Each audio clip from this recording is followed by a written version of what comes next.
तिमारपुर कांग्रेस नेता ने आप पार्षद की मंशा पर सवाल उठाए हैं। दरअसल कुछ महीने पहले तिमारपुर वार्ड की संगम विहार कॉलोनी में एक मजदूर के मकान निर्माण के दौरान हाई वोल्टेज तार लाइन के नीचे करंट लगने से वह झुलस गया था। हाई वोल्टेज की लाइन के नीचे एक मकान का निर्माण हो रहा था, उसी दौरान यह हादसा हुआ था। हाई वोल्टेज लाइन के नीचे मकान कैसे बन रहा था, इसके ऊपर जहांगीरपुरी एरिया के आम आदमी पार्टी से निगम पार्षद अजय शर्मा ने तिमारपुर वार्ड में जाकर मुद्दा उठाया और अधिकारियों पर कार्रवाई की मांग की। पार्षद अजय शर्मा का कहना था कि अधिकारीगण घूस लेकर मकानों का निर्माण करवाते हैं। आप पार्षद अजय शर्मा ने इस मकान का मुद्दा सदन में भी उठाया, लेकिन मुद्दा उठाने के बाद फिर से यह मामला ठंडा पड़ गया। इस पर तिमारपुर वार्ड से कांग्रेस नेता कप्तान सिंह सांगवान ने भी आम आदमी पार्टी के निगम पार्षद अजय शर्मा पर सवाल उठाए और कहा कि यहां आकर मुद्दा उठाना उनकी मंशा दूसरी थी।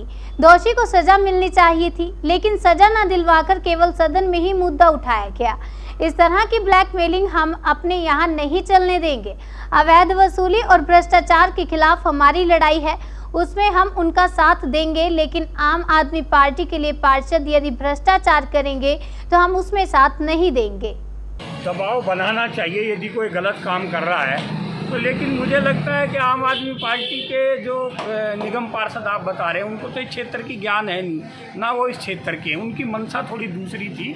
इसलिए हमने भी निगम पार्षद जी ने भी टोका कि भाई आप क्यों खाम का इंटरफेयर कर रहे हो, और क्यों यदि हाई टेंशन से मजदूर मारा गया है तो यदि कोई दोषी है तो उसको सज़ा मिलनी चाहिए। आप उसको बचाने का काम मिली भगत करके कुछ कर रहे हैं, तो ये मेरी बात समझ से परे थी। हमने उसको भी बोला था कि भाई आप अननेसेसरी रूप से यदि कोई कहीं गलत काम हो रहा है आप आइए, हम भी आपका साथ देंगे, खड़े हैं आपके साथ। लेकिन ब्लैकमेलिंग और दूसरे तरीके की ये हमें चीज़ें अच्छी नहीं लगती, क्योंकि हमारी तो लड़ाई भ्रष्टाचार के खिलाफ, वसूली के खिलाफ, नशाखोरी के खिलाफ और इनके खिलाफ हमारी लड़ाई। आप उसको बढ़ावा देने आओगे तो निश्चित तौर पे हमारा विरोध होगा। आप हमारा साथ दीजिए, ये भ्रष्टाचार ख़त्म करने में दीजिए ना। भ्रष्टाचार बढ़ावा दोगे तो आपस में जो मनमुटाव होना जो है लाजमी है, और हमारे क्षेत्र में कम से कम हम ये चीज़ें नहीं होने दे रहे। शर्मा से झुलसने का आप गए थे वहाँ पर, क्या रहा था? अब आपके ऊपर भ्रष्टाचार के आरोप लग रहे हैं। देखिए, मुझे एक पत्रकार के माध्यम से पता लगा था। मैं वहाँ पे जब गया था तो मैंने देखा था एक छोटा सा मकान था, गरीब इंसान का किसी का मकान था, और मैंने उसी टाइम वहाँ पे एसएचओ को फ़ोन किया था, थाने एसएचओ को फ़ोन किया था। मैंने कहा उस पर एफआईआर करो। तो मुझे पता लगा कि भाई कहीं ना कहीं ऊपर से हाई टेंशन की लाइट जा रही थी। तो फिर मैंने वहाँ पे बिल्डिंग के एससी से, मीना जी से भी बात करी थी। मैंने जी एससी से बात हुई है और मैंने ये हाउस के अंदर भी मुद्दा उठाया था। अब सरकार के अंदर बीजेपी सरकार बैठी है, मेरी जितनी जिम्मेदारी बनती थी, हालांकि वो मेरा वार्ड नहीं था, फिर भी मैं वहाँ पे गया था। और रही भ्रष्टाचार की आरोप, तो राजनीति के अंदर आया, दुनिया भर के लोग आरोप लगाते रहते हैं। पत्रकार ने क्यों लगाया, पत्रकार का क्या रीजन था?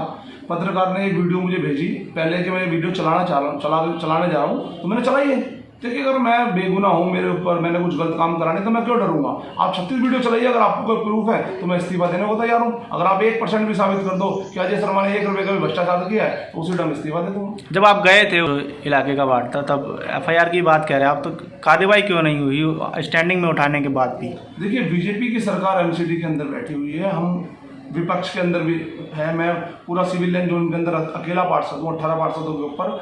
मेरा फर्ज जितना था मैंने उस मुद्दे को उठा के उसे हाईलाइट करा।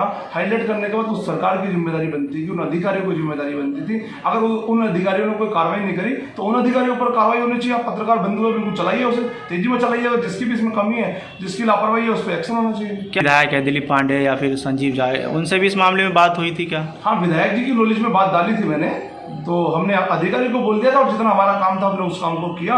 उसके बाद उस पर क्या कार्रवाई हुई, क्या कार्रवाई नहीं हुई, वहाँ के पार्षद का फोन भी मेरे पास आया था कि जी ऐसे ऐसे बात है, आप इसमें इंटरफेयर क्यों कर रहे हो। मैंने कहा जी किसी की जान जाते जाते बच गई, इसमें लापरवाही थी, उस अधिकारी की लापरवाही थी, उस पर कार्रवाई होनी चाहिए। अगर एमसीडी ने लापरवाही नहीं करी, किस कारण नहीं करी, किस वजह से नहीं करी, तो उस पर कोई ना कोई कार्रवाई सरकार करे। आप लोग मीडिया के माध्यम से चलाइए उसे, मेरा उसमें कोई रोल नहीं है। अगर मेरे ऊपर एक भी भ्रष्टाचार का आरोप आता है, 1 रुपये का भी भ्रष्टाचार का आरोप आता है, तो मैं इस्तीफा देने को। अब दोबारा ये कार्रवाई करवाएंगे आप लोग?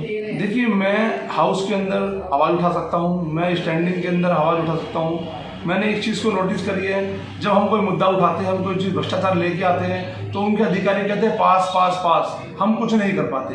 हम जब पक्ष के अंदर आएंगे तो हम मजबूती से काम करेंगे, उन अधिकारियों पे एक्शन भी लेंगे। आज हम विपक्ष के अंदर बैठे हुए, विपक्ष की भूमिका निभा रहे हैं। हमारा काम है उन्हें आईना दिखाना, हमारा काम है उन्हें सच्चाई दिखाना कि क्या भ्रष्टाचार चल रहा है। हम वो भ्रष्टाचार उजागर करते हैं। डिसीजन लेना ना लेना उन लोगों के पास है। अगर आज मीडिया बंधु जो आप आज 8 महीने बाद मुझे बता रहे हो, मैं हाउस के अंदर जो आवाज़ उठाता हूँ, अगर वो मीडिया बंधु चलाने लगे, दिखाने लगे, तो जनता को पता लग जाए कि अजय शर्मा हाउस के अंदर स्टैंडिंग के अंदर जनता के लिए कितनी आवाज़ उठाता। पर मीडिया भी कहीं ना कहीं कोऑपरेट नहीं करती। अगर मीडिया कोऑपरेट करे तो आप लोगों को पता लग जाए कहाँ से कहाँ तक आवाज़ उठाई जा रही है। क्या लिखित में भी इस मामले में दिया गया था आपने? जब मैं कोई भी मुद्दा स्टैंडिंग के अंदर उठाता हूँ या हाउस के अंदर उठाता हूँ, तो मिनट्स के अंदर उसकी कॉपी आती है। आप मिनट्स की कॉपी निकालिए, उसके अंदर निकलेगा।